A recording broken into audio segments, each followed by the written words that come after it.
Very warm welcome to all my students. So today we are going to discuss type 4 hypersensitivity reaction, which is also known as delayed type 4 hypersensitivity reaction. Okay, तो पहले हमने already पढ़ा है किसके बारे में, type first, type second और type third के बारे में। तो आज हम पढ़ेंगे टाइप 4 डिलेड, या जिसको हम सेल मीडिएट भी बोलते हैं या डिलेड भी बोलते हैं, या जिसको हम टाइप 4 हाइपर सेंसिटिविटी रिएक्शन भी इसको कहते हैं। ओके, तो अभी तक जो हमने हाइपर सेंसिटिविटी रिएक्शंस देखे, तो उसमें आपने देखा होगा कि जो ये इम्यून सेल्स कौन से उसमें पार्टिसिपेट करते हैं। तो type first, type second, type third में मेनली एंटीबॉडीज पार्टिसिपेट करते हैं कि उस टाइप का जो रिएक्शंस है वो बॉडी में डेवलप हो जाए, या हाइपर सेंसिटिविटी रिएक्शन बॉडी में डेवलप हो जाए।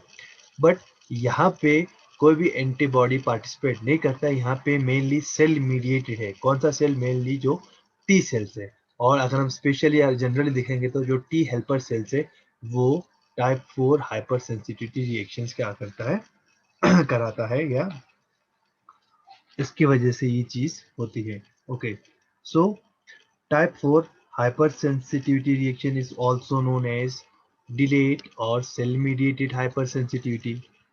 Okay, so when some subpopulation of activated T cells encounters certain antigen, they secrete cytokines that induce a localized inflammatory reaction called delayed type hypersensitivity reaction.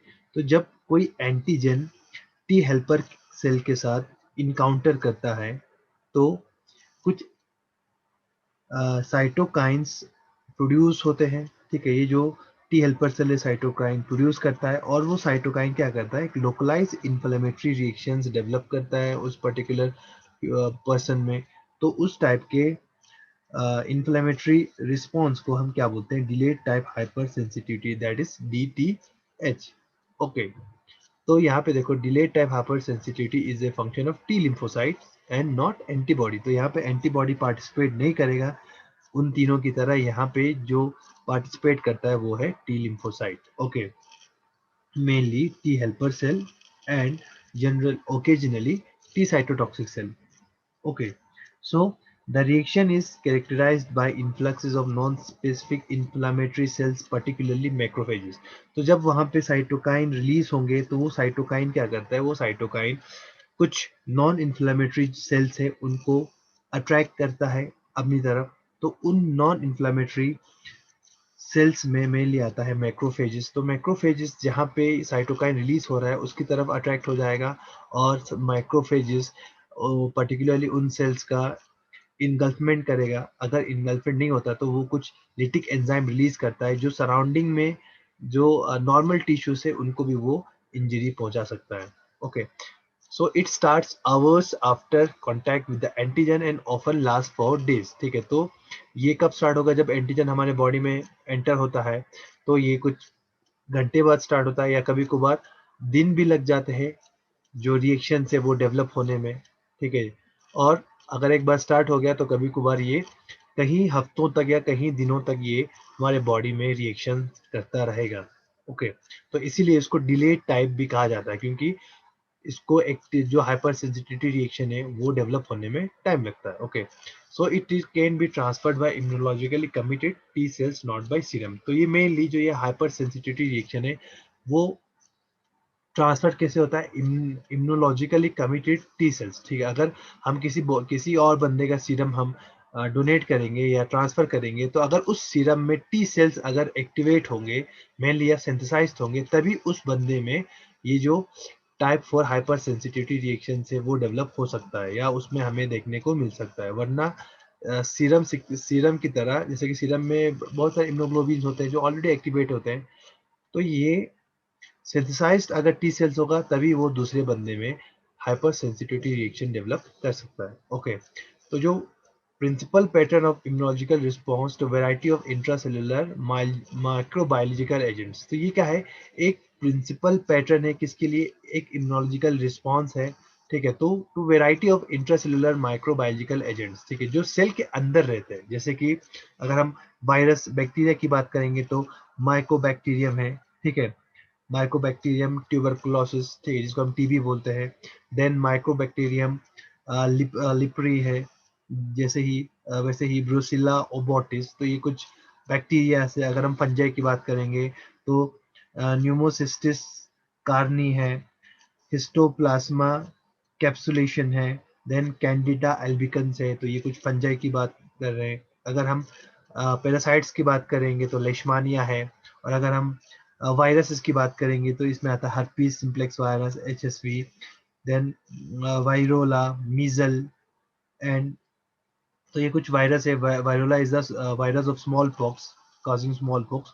And कुछ contact antigens भी रहते हैं, जैसे कि hair dyes, nickel salt और poison oak. तो इनके against ये type 4 hyper sensitivity reaction develop होती है हमारे बॉडी में। ओके, तो टाइप 4 हाइपर सेंसिटिविटी रिएक्शन जो है, ओके, हमने ऑलरेडी कहा, इसको हम डिलेट टाइप हाइपर सेंसिटिविटी बोलते हैं। और मेनली ये जो टाइप 4 हाइपर सेंसिटिविटी है, इट इज एक्टिवेटेड, या the main component of this reaction is T lymphocytes. और अगर हम टी लिम्फोसाइट्स की बात करें तो mainly T helper cells in general, okay, और T cytotoxic cell occasionally, okay. और ये जो टी सेल या डिलेड टाइप हाइपर सेंसिटिविटी है, इट इज एक्टिवेटेड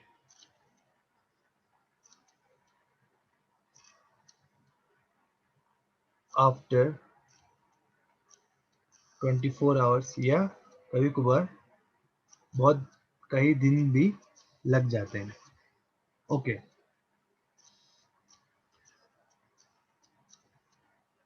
देन जब ये टी लिम्फोसाइट्स एंटीजन के साथ इंटरेक्ट करते हैं, ओके, तब they gets proliferated onto T helper cell, T helper 1, okay. और कभी कभार ये जो टी सेल्स है mainly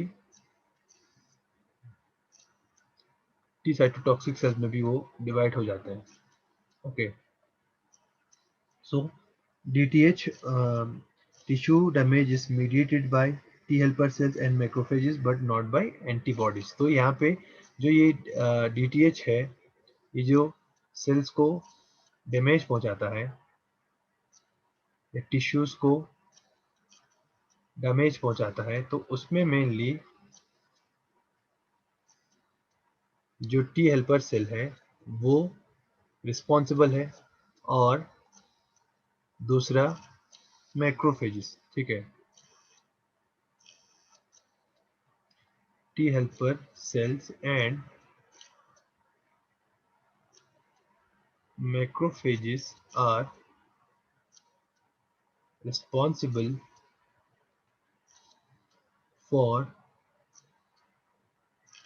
tissue damage and not antibodies, ठीक है। तो यहाँ पे एंटीबॉडीज कोई पार्टिसिपेट नहीं करता है। तो और हमने ये भी कहा कि जो DTH है, delayed type hypersensitivity, it causes some tissue damage, but it is very important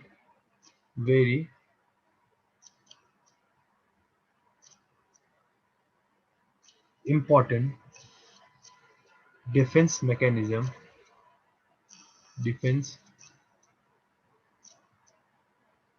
mechanism against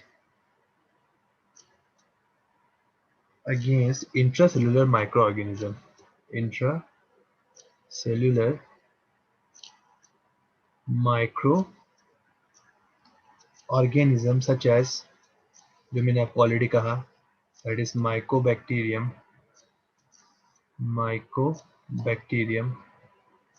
tuberculosis, जिसको हम टीपी बोलते हैं. Okay, then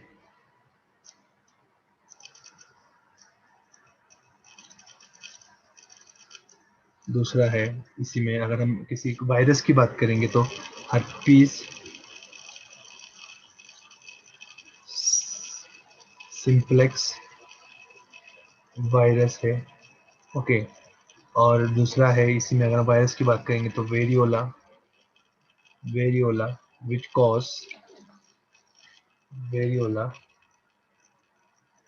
cause small pox.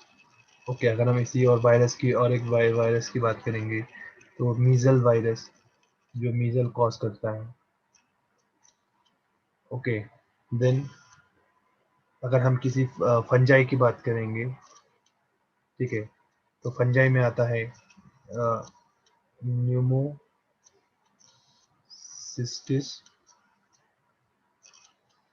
Carney. Okay, then Candida albicans, ये कुछ फंजाई के एग्जाम्पल हैं.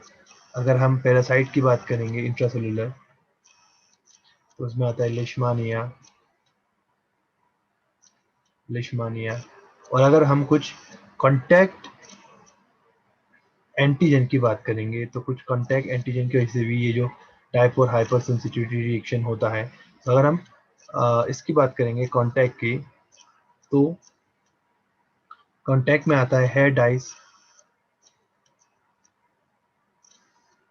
Dice. और अगर हम बात करेंगे निकल सॉल्ट्स, तो इनकी वजह से क्या होता है, type 4 hyper sensitivity reaction develop होता है. तो अगर जैसे कि यहाँ पे हार्पिस सिम्प्लस वायरस है, वेरियोला है, मीजल है, ये कुछ वायरसेस हैं.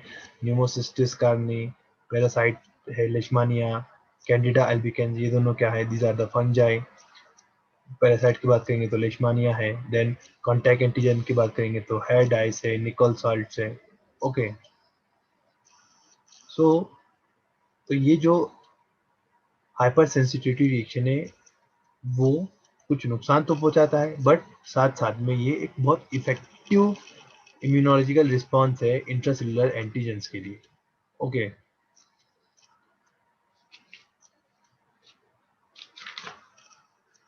तो जो ये DTH है, डिलेड टाइप हाइपर सेंसिटिविटी है, डिलेड टाइप हाइपर सेंसिटिविटी, ठीक है. So it occurs in 2 phases, ठीक है. तो ये 2 फेजेस में ऑकर होता है. 2 फेजेस में क्या होगा, ये ऑकर होगा 2 फेजेस में. तो जो पहला फेज है उसको हम क्या बोलते हैं, सेंसिटाइजिंग फेज ऑफ DTH. और जो दूसरा फेज है that is effector phase of DTH. Okay, तो पहले सेंसिटाइजिंग फेज में क्या होता है, सेंसिटाइजिंग फेज में जो एंटीजन है वो टी हेल्पर सेल्स के लिए एक साथ बाइंड होके टी हेल्पर सेल्स को प्रोलिफरेट करता है और मेनली कुछ साइटोकाइंस का रिलीज कराता है.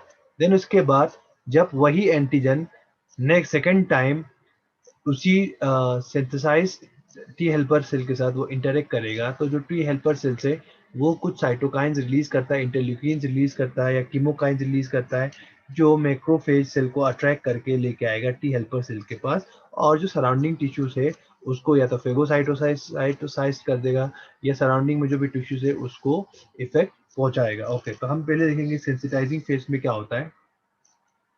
सबसे पहले सेंसिटाइजिंग फेज में क्या होता है, तो DTH begins with initial sensitization by primary contact with antigen, ठीक है। तो ये डिलेड टाइप हाइपर सेंसिटिविटी का जो इनिशिएशन है या जो बिगिनिंग है वो शुरू होता है किससे, sensitization by primary contact with antigen, ठीक है।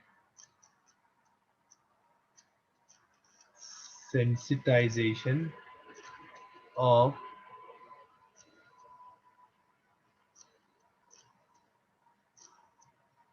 T cells by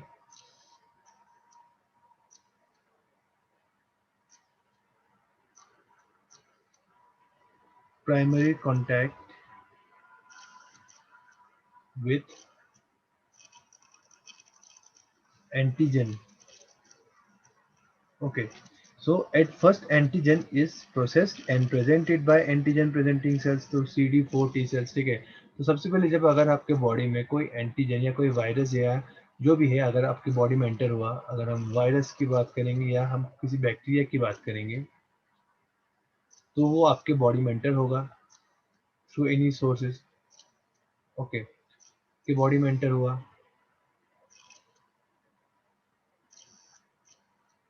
एंटर होने के बाद क्या होता है, एंटर होने के बाद जो ये एंटीजेंस है they interact with the T helper cell. Okay, तो जैसे वो अंदर एंटर होगा बॉडी के अंदर, फॉर एग्जाम्पल एंटर हो गया, इसको हम थोड़ा हाईलाइट करेंगे। तो ये बॉडी के अंदर एंटर होने के बाद ये जो एंटीजेंस है लाइक दिस, वायरस हो या बैक्टीरिया हो कुछ भी हो, ये they are presented by antigen presentation presenting cells, ठीक है। तो जो एंटीजन प्रेजेंटिंग सेल्स है उन एंटीजन को इनगल्फ करके by the process of different antigen presenting, वो उस एंटीजन को क्या करता है, प्रेजेंट करता है कहाँ पे, सेल के ऊपर, ठीक है। टू कौन से सेल्स को, मेनली जो टी सेल्स है,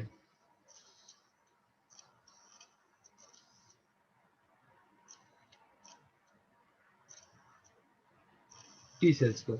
तो जो antigen presenting cells, there are variety of antigen presenting cells, but हम यहाँ पे कुछ एग्जांपल देंगे, जैसे कि इसमें है लैंगरहैंस सेल्स, लैंगरहैंस सेल्स, ठीक है, और मैक्रोफेजेस है, these are some antigen presenting cells. ये क्या है, एपीसीज है। ओके, तो Langerhans cells mainly present in the epithelium या एपिडर्मिस, कहाँ प्रेजेंट होता है, एपिडर्मिस में प्रेजेंट होता है, ठीक है। तो ये एपिडर्मिस सेल है, तो एपिडर्मिस के मेनली जो डेंड्राइटिक सेल्स है उसको क्या बोलते हैं, उसको हम बोलते हैं लैंगरहैंस सेल्स, ठीक है। मैक्रोफेजेस तो आपको पता है। तो जैसे ही अगर कोई वायरस या कोई भी बैक्टीरिया आपके स्किन के थ्रू एंटर हुआ, तो जो ये लैंगरहैंस सेल्स है या जो भी एंटीजन प्रेजेंटिंग सेल्स है उन पर्टिकुलर वायरस को कहाँ लेके जाएगा, they take that viruses to the regional lymph node, ठीक है। तो वो लिम्फ नोड में उस पर्टिकुलर एंटीजन को लेके जाएगा। ओके, तो लिम्फ नोड में क्या होता है, लिम्फ नोड में आपको पता है टी सेल्स प्रेजेंट रहते हैं। तो ये जो एंटीजन प्रेजेंटिंग सेल्स हैं, चाहे वो लैंगरहैंस सेल्स हो या मैक्रोफेजेस हो, क्या करता है, उस एंटीजन को प्रोसेस करके सेल मेम्ब्रेन के ऊपर देन प्रेजेंट करता है किसको, मेनली टी सेल्स को, ठीक है। कौन से टी सेल्स को, मेनली टी हेल्पर सेल्स को, टी हेल्पर सेल्स को। जैसे ही टी हेल्पर सेल्स को वो प्रेजेंट करेगा, this T helper cells gate activated, वो क्या हो जाता है, एक्टिवेट हो जाता है, और T helper cells get differentiated, ठीक है। तो वहां पे क्या होगा, टी हेल्पर सेल्स का डिफ्रेंशिएशन स्टार्ट हो जाएगा। ओके, एक तो जो टी हेल्पर सेल्स है उसका क्लोन बनेगा, ठीक है, क्या होगा, इसका क्लोनिंग होगा। तो इस टी हेल्पर सेल्स को जो एंटीजन के साथ इंटरेक्ट करता है, उन टी हेल्पर सेल्स को हम क्या बोलते हैं, मेनली TH1 रहता है, ठीक है।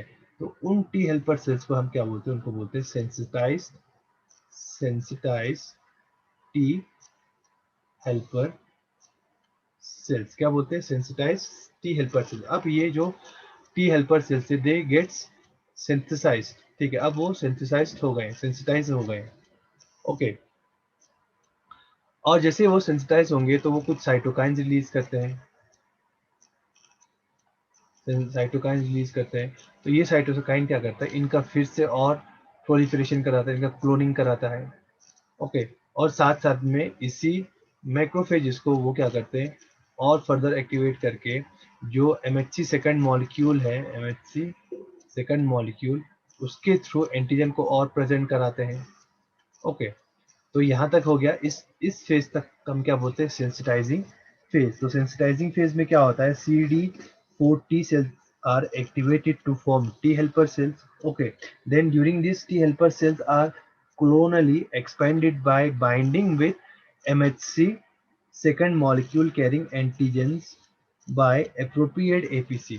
तो ये जो आपको दिख रहा है, this is the MHC second molecule, क्योंकि MHC molecule second mainly T helper sales को ही दिखाते हैं, जिसके ऊपर CD4 रिसेप्टर प्रेजेंट रहता है। ओके, सो जो varieties of APC cells have been shown to be involved in activation of DTH response including Langerhans macrophages. तो बहुत सारे एंटीजन प्रेजेंटिंग सेल्स है जो इस टी हेल्पर सेल्स को क्या करता है, एंटीजन प्रेजेंट करता है थ्रू MHC मॉलिक्यूल। तो उसमें लैंगरहैंस सेल्स भी आते हैं और मैक्रोफेजेस भी आते हैं। सो जैसे ही CD4 T सेल्स एक्टिवेट हो जाता है ड्यूरिंग सेंसिटाइजिंग फेज, और कभी कभार जो CD8 है वो भी एक्टिवेट हो जाते हैं, मेनली इस रिएक्शन की वजह से। ठीक है, तो अगर कोई एंटीजन जो इंट्रासेलुलर एंटीजन है या कोई माइक्रोब है, अगर वो बॉडी में एंटर हो गया, तो इस टी हेल्पर के साथ साथ, टी हेल्पर सेल्स के साथ साथ जो टी साइटोटॉक्सिक सेल्स हैं, टी साइटोटॉक्सिक सेल्स, वो भी एक्टिवेट हो जाते हैं। ओके, तो generally T helper cells activate होगा, यहाँ पे जो लिखा है मैंने TH1। ओके, बट ओकेजनली ये जो साइटोटॉक्सिक सेल्स है वो भी एक्टिवेट होता है। ओके, तो ये हो गया सेंसिटाइजिंग फेज। अब हम जाएंगे किस फेज में, अब हम जाएंगे नेक्स्ट फेज में, that is the effector phase. Effector phase, तो इफेक्टर फेज में क्या होता है, इफेक्टर फेज में जब एंटीजन, वही एंटीजन कोई वायरस हो या कोई बैक्टीरिया हो इंट्रासेलुलर। ओके, तो अगर पहले वायरस ने एंटर किया होगा या अगर पहले ने बैक्टीरिया ने एंटर हो गया, तो अगर वो सेकंड टाइम जब हमारे बॉडी में एंटर होगा, तो ऑलरेडी हमारे जो टी हेल्पर सेल्स है दे आर सेंसिटाइज। ठीक है, ये टी हेल्पर सेल्स है, they are already sensitize, they are already sensitize. तो जैसे ही ये एंटीजन बॉडी में एंटर होगा, तो जो टी हेल्पर सेल है दे gets exposed for the second time to the antigen induce the effector phase। ठीक है, तो ये जो जैसे ही ये जो एंटीजन बॉडी के अंदर एंटर होगा, जब वो एंटी हेल्पर सेल के साथ इंटरेक्ट करेगा, तो जो इफेक्टर फेज है वो स्टार्ट हो जाएगा। ओके, तो इस फेज में क्या होता है, TH1 cells secretes variety of cytokines. ठीक है, तो ये वेराइटी ऑफ साइटोकाइन क्या करता है, वो रिलीज करता है, that recruits and activates macrophages and other non-specific inflammatory response। तो जैसे यहाँ पे इस एंटीजन के साथ like this,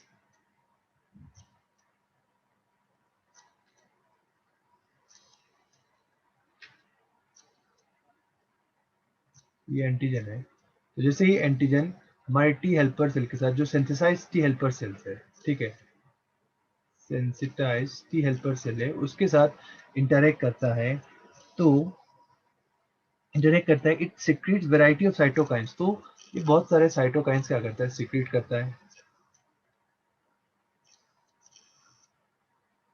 So these are cytokines, ये कुछ साइटोकाइंस हैं, कुछ अलग टाइप्स के भी हैं, येलो कलर के भी।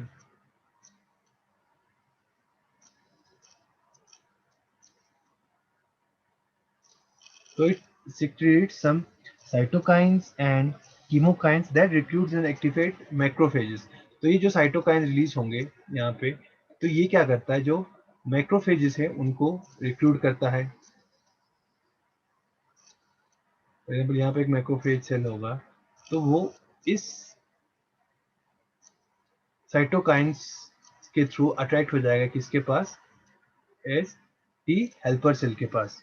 ओके, और ये जो टी हेल्पर सेल्स है वो इस साइटोकाइन, इस मैक्रोफेज को क्या करेगा, एक्टिवेट कर देगा, मैक्रोफेज। तो यहाँ पे हम अच्छे से बना लेते हैं डायग्राम। ये हमारे टी हेल्पर सेल्स है, ठीक है। TH1 जो सिंथेसाइज्ड है, TH1,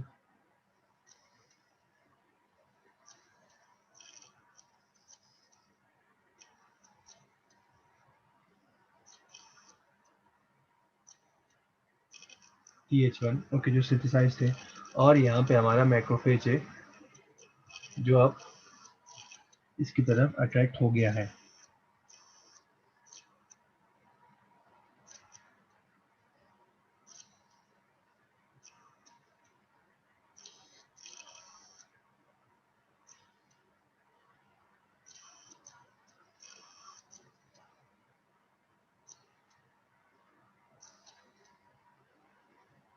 This is our macrophage.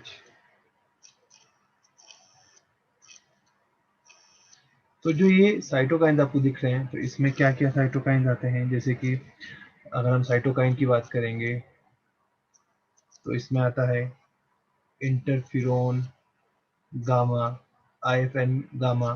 Then इसी में आता है TNF, that is tumour necrosis factor beta, okay.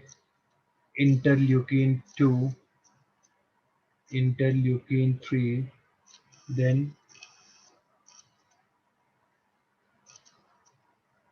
कुछ कीमोकाइंस भी हैं, जैसे कि इंटरल्यूकिन 8, CXCL8, ओके। तो ये कुछ CXCL8, तो ये कुछ कीमोकाइंस है और ये कुछ साइटोकाइंस है which are released by the T helper cells when it interact with the antigen for the second time, okay. तो ये जो मॉलिक्यूल जब रिलीज होंगे तो जो मैक्रोफेज उसकी तरफ अट्रैक्ट हो जाएगा, मैक्रोफेज उसकी तरफ अट्रैक्ट होने के बाद दिस मैक्रोफेज गेट्स एक्टिवेटेड, ये क्या हो जाता है, एक्टिवेट हो जाता है, ओके। तो ये कुछ क्लास सेकंड MHC मॉलिक्यूल्स हैं जो इस मैक्रोफेज के मेम्ब्रेन के ऊपर क्या हो रहा है, एक्सप्रेस हो रहा है, okay. So this macrophage gets activated, okay. तो मैक्रोफेज के एक्टिवेशन से क्या होता है, मैक्रोफेज के एक्टिवेशन से होता है कुछ, क्या कौन से इफेक्ट्स होते हैं, जैसे कि जो क्लास सेकंड है, क्लास सेकंड MHC मॉलिक्यूल है, उसका एक्सप्रेशन इंक्रीज हो जाता है। यहाँ यहाँ पे आप देख सकते हैं सिर्फ यहाँ पे एक ही प्रेजेंट था, ओके। अब इसमें देखो बहुत सारे MHC मॉलिक्यूल्स क्या है प्रेजेंट है, यहाँ पे देखो 1 2 3 4 5 6, तो यहाँ पे जो MHC मॉलिक्यूल्स उसका एक्सप्रेशन इंक्रीज हो रहा है, ओके। देन साथ साथ में जो TNF रिसेप्टर्स है वो भी इंक्रीज हो रहा है, ओके। तो TNF रिसेप्टर में आपको अलग कलर के साथ दिखाता हूँ, ये TNF रिसेप्टर है। तो जो TNF रिसेप्टर है उसका अमाउंट भी क्या हो जाता है, इंक्रीज हो जाता है, इंक्रीज TNF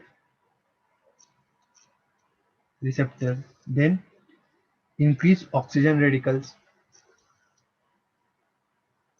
तो मैक्रोफेज के अंदर जो ऑक्सीजन रेडिकल है वो क्या हो जाएगा, वो इंक्रीज हो जाएगा, increase oxygen radical and increase nitric oxide, increase nitric oxide, ठीक है। तो ये कुछ चेंजेस देखने को मिलेंगे जब हमारा मैक्रोफेज है वो एक्टिवेट हो जाएगा, ओके। सो जो एक्टिवेट मैक्रोफेज है, इट रिलीजेस लिटिक एंजाइम्स, तो ये कुछ लिटिक एंजाइम रिलीज करता है that damage surrounding tissue and intracellular bacteria. तो ये जो मैक्रोफेज जब यहाँ पे एक्टिवेट हो गया है, जो हमारा मैक्रोफेज है वो एक्टिवेट हो गया, तो it release some lytic enzymes, तो वो कुछ लिटिक एंजाइम्स रिलीज करेगा, लिटिक एंजाइम्स, जो क्या करता है, जो सराउंडिंग जो टिश्यूज है उसको इफेक्ट करेगा, और साथ साथ में उन सेल्स को भी इफेक्ट करेगा जिसके अंदर क्या है, बैक्टीरिया प्रेजेंट है, उसको भी किल करेगा, और उसके साथ साथ जो सराउंडिंग टिश्यू है जो नॉर्मल है उसको भी वो डिस्ट्रॉय कर देता है। Okay, so the influx and activation of macrophage in DTH is important in host defense against intracellular bacteria and parasites where circulating antibodies cannot reach them. क्योंकि ये इसलिए इम्पोर्टेंट है क्योंकि नॉर्मली जो एंटीबॉडीज हैं वो सिर्फ सर्कुलेटिंग एंटीजन से बाइंड होते हैं। अगर सर्कुलेटिंग कोई एंटीजन होगा तो उस पर बाइंड होगा, एक्ससेलुलर जो अगर बाहर एंटीजन होगा तो उस पर बाइंड होगा, बट जो सेल के अंदर होगा बैक्टीरिया उसको ये एंटीबॉडीज डिटेक्ट नहीं कर पाते। तो उसके लिए ये जो टाइप 4 हाइपर सेंसिटिविटी रिएक्शन है वो क्या है, बहुत ही इंपॉर्टेंट है। हमने यहाँ पे देखा जो ये सेकेंड टाइम एक्सपोज होता है हमारा टी सेल, ठीक है, टी सेल एक्सपोज होने के बाद जो ये रिएक्शंस है वो एकदम से नहीं होता है, उसको क्या लगता है, टाइम लगता है। It is about 42 to 72 hours, ठीक है, 42 टू 72 आवर्स के बाद यहाँ पे आपको ये सारे रिएक्शंस देखने को मिलेंगे, ठीक है, टिश्यू डैमेज आपको देखने को मिलेगा, एकदम से वो रिएक्ट नहीं करता है दूसरे जो हाइपर सेंसिटिविटी के केसेस में से। Okay, so increased phagocytic activity and build up lytic enzyme from macrophage in the area of infection leads to non-specific destruction of tissue and intracellular pathogen. तो यहाँ पे देखो मैक्रोफेज एक्टिवेट हो जाता है तो ये लिटिक एंजाइम प्रोड्यूस कर रहा है, और साथ साथ में जो ये फेगोसाइट है, जो ये मैक्रोफेज है उसका जो फेगोसिटिक एक्टिविटी है वो क्या हो जाती है, इंक्रीज हो जाते हैं, इंक्रीज फेगोसिटिक एक्टिविटी। ओके, तो वो सेल्स को क्या करेगा, वो फेगोसाइट करेगा, ओके, उसको इंगल्फ करके उसको डिस्ट्रॉय कर देगा। ओके, तो ये उसकी एक्टिविटी इंक्रीज हो जाती है, और साथ साथ में जो लिटिक एंजाइम्स है उसकी भी जो एक्टिविटी वो इंक्रीज हो जाती है, और वो साथ में क्या करता है, तो जो जहाँ पे बैक्टीरिया प्रेजेंट है उस सेल को डैमेज करता है, साथ साथ में जो सराउंडिंग जो नॉर्मल सेल्स है उनको भी वो डिस्ट्रॉय करता है। कौन, macrophages, okay, which is non specific destruction जिसको हम बोल सकते हैं। Okay, so generally pathogens are killed rapidly with little tissue damage. However, in some cases, especially if the antigen is not easily cleared, a prolonged DTH response can itself become destructive to host as intensive and chronic inflammation develops into a visible granulomatous reaction. तो generally क्या होता है, जो pathogen है वो sales के अंदर present है उनको एकदम से डिस्ट्रॉय किया जाता है। ओके, तो जो पैथोजेंस है, pathogens are killed rapidly with little tissue damage, with little tissue damage. तो नॉर्मली जो पैथोजन है उनको जल्दी किल किया जाता है, और जो टिश्यू डैमेज है इस प्रोसेस में वो बहुत ही कम होता है, बट कभी कभार क्या होता है, कुछ केसेस में जो एंटीजन है वो एकदम से क्लियर नहीं होता, antigen is not cleared easily. तो उस टाइम पे क्या होता है, a prolonged DTH response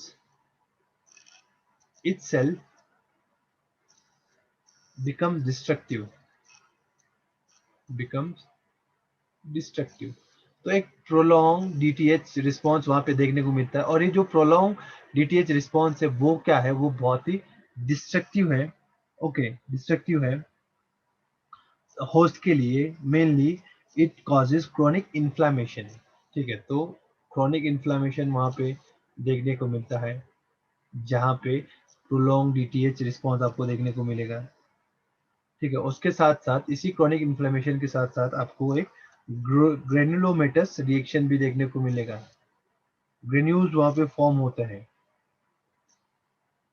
granulomatous reaction आपको देखने को मिलेगा। तो जो ये ग्रेनुलोमा है या ग्रेनुलोमेटस रिएक्शन है तो उसकी वजह से ग्रेनुलोमा डेवलप होता है, ग्रेनुलोमा ऐसा इस तरीके से बॉडी के ऊपर एक स्वेलिंग जैसा डेवलप हो जाएगा। ओके, सो उसको हम क्या बोलते हैं, ग्रेनुलोमा बोलते हैं। So this granuloma develops when continuous activation of macrophages induce the epithelioid shape and sometimes fusion of macrophages to form multinucleated giant cells। तो इस केस में क्या होता है, मैं आपको एक बहुत ही अच्छी तरीके से समझा देता हूँ इसमें।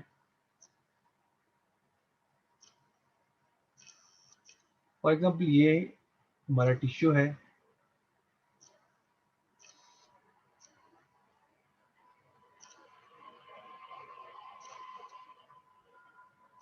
तो यहाँ पे क्या है, यहाँ पे फॉर एग्जाम्पल ये यहाँ पे एंटीजन जो बैक्टीरिया है वो प्रेजेंट है। ओके, तो जैसे वहाँ बैक्टीरिया प्रेजेंट होगा तो सबसे पहले वहाँ पे कौन से सेल्स आएंगे, that is T helper cells. तो these are the T helper cells. Okay, T helper cells,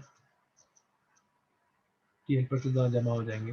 तो जैसे ही टी हेल्पर सेल्स एक्टिवेट हो जाएगा तो टी हेल्पर सेल क्या करता है, टी हेल्पर सेल मैक्रोफेजेस को अट्रैक्ट करके लाएगा उस जगह पे, इस तरीके से, इस तरीके से, इस तरीके से।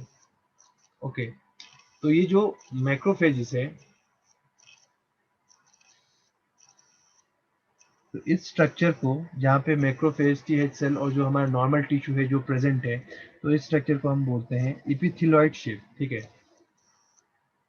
इपिथेलॉइड। ठीक है, तो धीरे धीरे जब यहाँ पे ये चीजें होते रहेंगी तो जो ये मैक्रोफेजेस है वो क्या हो जाते हैं, वो फ्यूज हो जाते हैं और आपको बड़े बड़े जायंट सेल्स वहां पे देखने को मिलता है। ठीक है, तो ये जो जायंट सेल्स या जिसको हम मल्टी न्यूक्लियोटाइड की जो मैक्रोफेजेस है वो क्या हो गए, वो फ्यूज हो गए। ठीक है, तो उसको हम क्या बोलते हैं, उसको हम बोलेंगे multi nucleated giant cells. Multi nucleated giant cell हम उसको बोलेंगे। तो मल्टी न्यूक्लिएटेड जायंट सेल जब यहाँ पे फॉर्म होगा by the fusion of macrophages, so these giant cell displaces normal cells forming playable. ठीक है, तो ये जो जायंट सेल्स है, जो नॉर्मल सेल्स है, उनको वो डिस्प्लेस कर देगा। ठीक है, by forming a payable nodule. तो वहां पे क्या फॉर्म होता है, प्लेबल नोड्यूल फॉर्म होता है। ठीक है, जब ये इस नॉर्मल टिश्यूज को क्या कर देगा, रिप्लेस कर देगा। Okay, and release high concentration of lytic cell. जब ये प्लेबल न्यूक्लियोल यहाँ पे फॉर्म होंगे तो it will secrete lytic enzymes या lytic molecules, releases lytic enzyme high concentration. ठीक है, हाई कंसेंट्रेशन में लिटिक एंजाइम ये मैक्रोफेजेस रिलीज करेगा which destroy surrounding tissue leading to necrosis. तो जैसे लिटिक एंजाइम रिलीज होगा तो ये क्या करेगा, it destroy the surrounding tissue. जिन टिश्यू को उसने साइड पे किया था उन टिश्यूज को वो क्या कर देगा, डिस्ट्रॉय कर देगा। Surrounding tissue leading necrosis. ठीक है, तो वहां पे सेल डेथ हो जाएगी। ओके, तो इस तरीके से क्या होता है, टी हेल्पर सेल्स मैक्रोफेज को एक्टिवेट करता है और मैक्रोफेज डायरेक्टली जो टिश्यूज है उनको डिस्ट्रॉय करता है by forming this payable nodule. Okay, so this is the effector phase. मैं आपको एक डायग्राम दिखाता हूँ इसमें। इस डायग्राम में देख सकते हैं, दिस इज द ग्रेनुलोमा। ठीक है, तो इसमें देखो, a prolong DTH response can lead to formation of a granuloma, a nodule like mass lytic enzyme released from the activated macrophage in a granuloma can cause extensive tissue damage. तो आप देख सकते हैं, ये देखो टी हेल्पर सेल्स हैं, ये हमारे मल्टी न्यूक्लिएटेड जायंट सेल्स हैं और ये एपिथेलॉइड सेल्स हैं। ठीक है, देखो यहाँ पे इस एपिथेलॉइड सेल्स में क्या है, इंट्रासेलुलर बैक्टीरिया है, तो वो बैक्टीरिया को किल करेगा या उसको फेगोसाइट कर देगा, साथ साथ में जो नॉर्मल सेल्स हैं उनको भी वो डिस्ट्रॉय कर देता है और यहाँ पे एक ग्रेनुलोमा फॉर्म होता है। ओके,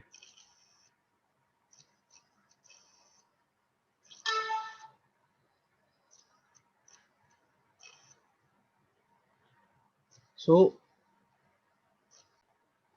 तो कुछ एग्जांपल्स हैं टाइप 4 हाइपर सेंसिटिविटी रिएक्शंस के। तो उसमें जो पहला एग्जांपल है, that is the that tuberculin skin test जिसको बोलते हैं, जिसको हम मेंटॉक्स टेस्ट भी कहते हैं। ओके, तो एक बात मैं आपको बताना भूल गया, जो टाइप 4 हाइपर सेंसिटिविटी है उसको सबसे पहले डिस्कवर किसने किया था, उसको डिस्कवर किया था रॉबर्ट कोच ने इन 1890।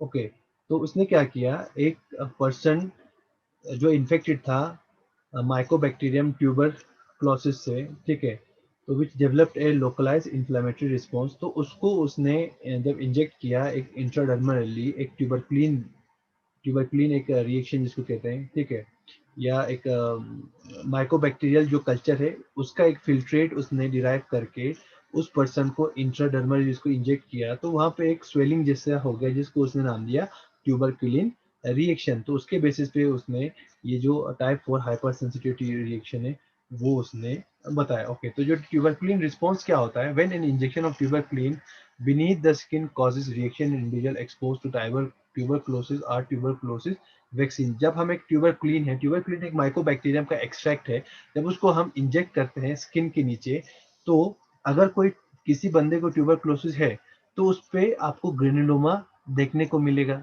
ठीक है। अगर उस पर्सन को या हमने वैक्सीन दिया होगा अगर टीबी का, तो उसमें ये जो रिएक्शन है वो देखने को मिलेगा। अगर वो उसको ना वैक्सीन मिला है ना उसके बॉडी में ट्यूबरकुलोसिस है, तो ये रिएक्शन वहाँ पे देखने को नहीं मिलता है। मेनली जो ये ट्यूबरकुलिन रिएक्शन है वो यूज किया जाता है डायग्नोज करने के लिए कि जो पर्सन है उसमें ट्यूबरकुलोसिस है कि नहीं। ओके, तो कैसे पता करेंगे, जब हम उसको इंजेक्ट करेंगे जो ट्यूबरकुलिन जो मॉलिक्यूल है, तो एक रेड हार्ट स्वेलिंग डेवलप्स, एक स्वेलिंग जैसा डेवलप हो जाता है उसके बॉडी में। ये नेक्स्ट डायग्राम में आप देखो, ऐसा जो स्ट्रक्चर है वो देखने को मिलता है जब हम उसको ट्यूबरकुलिन इंजेक्ट करेंगे, ठीक है। तो अगर कोई पॉजिटिव होगा जिसमें ट्यूबरकुलोसिस, माइकोबैक्टीरियम ट्यूबरकुलोसिस, या उसको वैक्सीन दिया है हमने, या अगर वो उससे इन्फेक्टेड है, या वो कभी ना कभी कांटेक्ट में आया है, तो ऐसा एक रिएक्शन वहाँ पे स्किन के ऊपर देखने को मिलता है, जिसको हम क्या बोलते हैं, ट्यूबरकुलिन स्किन टेस्ट या मेंटॉक्स टेस्ट भी उसको हम बोलते हैं। ओके, देन दूसरा और एक एग्जांपल है एलर्जिक कॉन्टैक्ट डर्मेटाइटिस, ठीक है। तो ये भी क्या है, सेल मीडिएटेड इम्यून रिस्पॉन्स है। तो इससे क्या होता है, एक इंटेंसली इरिटेटिंग स्किन रैश देखने को मिलता है। Mainly this triggered by chemically modified skin proteins that the body regard as foreign, ठीक है। तो ये मेनली कब ट्रिगर होगा, जब कुछ केमिकली मॉडिफाइड स्किन प्रोटीन्स को हमारा body as a foreign particle क्या करता है, रिगार्ड करता है, ठीक है। So it may be acellular fluid filled blister develop in severe cases can be treated with glucocorticoids. तो हम ग्लूकोकॉर्टिकॉइड्स देंगे तो ये जो एलर्जिक कॉन्टैक्ट डर्मेटाइटिस है वो रिमूव हो जाएगा या वो डिसअपियर हो जाएगा। ओके, तो यहाँ पे डायग्राम दिखाते हैं आपको। So this is the contact allergic contact dermatitis. Okay, ये एक टाइप 4 हाइपर सेंसिटिव रिएक्शन है। और एक इंपॉर्टेंट है ग्राफ रिजेक्शन। तो अगर आपको कभी भी क्वेश्चन आया कि ग्राफ रिजेक्शन किस टाइप का हाइपर सेंसिटिविटी रिएक्शन है, तो आप सिंपली बोल सकते हो कि जो ग्राफ रिजेक्शन है is a type 4 hyper sensitivity reaction mainly carried out by the T cytotoxic cell, ठीक है। टी हेल्पर सेल यहाँ पे नहीं आता है, टी साइटोटॉक्सिक सेल आता है। तो रिजेक्शन ऑफ टिश्यू या कोई भी ऑर्गन है that have been transplanted, graft perceived as foreign by a recipient undergo rejection, ठीक है। तो यहाँ पे क्या होता है, जो टिश्यूज है, अगर हम किसी किसी डोनर से हमने टिश्यूज को ट्रांसप्लांट किया है तो वो रिजेक्ट हो जाएगा। ओके, सो जो ग्राफ्ट हमने रिसीव किया है हमारे बॉडी में, अगर हमने किसी का किडनी हमारे बॉडी में डाल दिया, तो वो जो किडनी है वो एज ए फॉरेन पार्टिकल हमारे बॉडी में कंसिडर किया जाएगा और उसको रिजेक्ट किया जाएगा। तो immune response against foreign MHC on graft cell, तो मेनली जो सेल हम बाहर से हमारे बॉडी में डाल रहे हैं, या कोई भी ग्राफ्ट या कोई भी बॉडी पार्ट अगर हम किसी और बंदे का हमारे बॉडी में डाल रहे हैं, तो उसका एमएचसी डिफरेंट होता है। तो वो जो एमएचसी है उसको एज ए फॉरेन पार्टिकल वो हमारा इम्यून सिस्टम डिटेक्ट करेगा और उसको रिजेक्ट कर देगा। Okay, so rejection depends on degree to which the graft is foreign to the recipient. तो वो जो रिजेक्शन है वो डिपेंड करता है कि जो ग्राफ्ट है वो हमारी बॉडी उस ग्राफ्ट को कितना फॉरेन कंसिडर करती है, ठीक है। इसीलिए हमेशा जब भी ग्राफ्टिंग होता है, ठीक है, तब हम क्लोजली जो एसोसिएटेड ऑर्गेनिजम्स है उनमें ही जो ग्राफ्टिंग प्रोसेस है वो करते हैं, ठीक है। जैसे कि सिबलिंग्स है या पेरेंट्स है, मदर है उसमें। ओके, तो जैसे कि आइसोग्राफ्ट हम किसको बोलेंगे, they are genetically identical sibling और क्लोन, या genetically different member of same species, इसको हम एलोग्राफ्ट बोलते हैं, ठीक है। अगर हम डिफरेंट स्पीशीज में ही डाल देंगे तो दैट इज द जीनोक्राफ्ट। ओके, तो अगर हम दो क्लोजली एसोसिएटेड पर्सन में, जैसे कि आप और आपके बहन में, या आप और आपके भाई में अगर हम वो कर रहे हैं, ट्रांसप्लांटेशन कर रहे हैं, दैट इज द आइसोग्राफ्ट, जो जेनेटिकली आइडेंटिकल हो, ठीक है। ये जिसको हम बोलते हैं ट्विंस। तो अगर उनके ऑर्गन्स को हम एक दूसरे में डोनेट करेंगे तो उसको हम बोलते हैं आइसोग्राफ्ट, और अगर हमारी ऑर्गन को हमारे बॉडी में डोनेट वो करेंगे तो उसको हम बोलते हैं ऑटोग्राफ्ट, और अगर हम उस बॉडी पार्ट को किसी दूसरे ह्यूमन बीइंग्स के बॉडी में ट्रांसफर कर रहे हैं तो that is the allograft, mean which is not associated to you, ठीक है, वो आपके रिलेटिव्स या आपके ट्विंस में या जेनेटिकली आपका जो डीएनए है वो डिफरेंट है, तो उसको हम क्या बोलते हैं एलोग्राफ्ट। अगर पूरे डिफरेंट ऑर्गेनिज्म में ही डालेंगे, अगर आपकी किडनी हम किसी बिल्ली में डालेंगे तो दैट इज जीनोग्राफ्ट। ओके, तो उस टाइम पे रिजेक्शन होने के चांसेस है, तो हमारे इम्यून सेल्स अगर उस ग्राफ्ट को फॉरेन ग्राफ्ट समझता है या फॉरेन पार्टिकल समझता है तो एकदम से जो हमने पार्ट ट्रांसप्लांट किए हैं वो रिजेक्ट हो जाता है। Okay, so these are the four types of hypersensitivity reaction। Okay, तो टाइप फर्स्ट यहाँ पे दिखाया हुआ उन्होंने, टाइप सेकंड दिखाया हुआ है, टाइप थर्ड और टाइप फोर्थ। टाइप थर्ड में मेनली न्यूट्रोफिल है जो पार्टिसिपेट करता है, टाइप फोर में जो मैक्रोफेज है वो इम्पोर्टेंट रोल प्ले करता है, टाइप सेकंड में मेनली जो इम्यून कम्प्लेक्सेस है, कम्प्लीमेंट एक्टिवेशन है वो पार्टिसिपेट करता है, और टाइप फर्स्ट में मेनली जो मास्ट सेल और जो इम्यूनोग्लोबिन ई है वो पार्टिसिपेट करता है। Okay, so with this the four types of hypersensitivity is completed।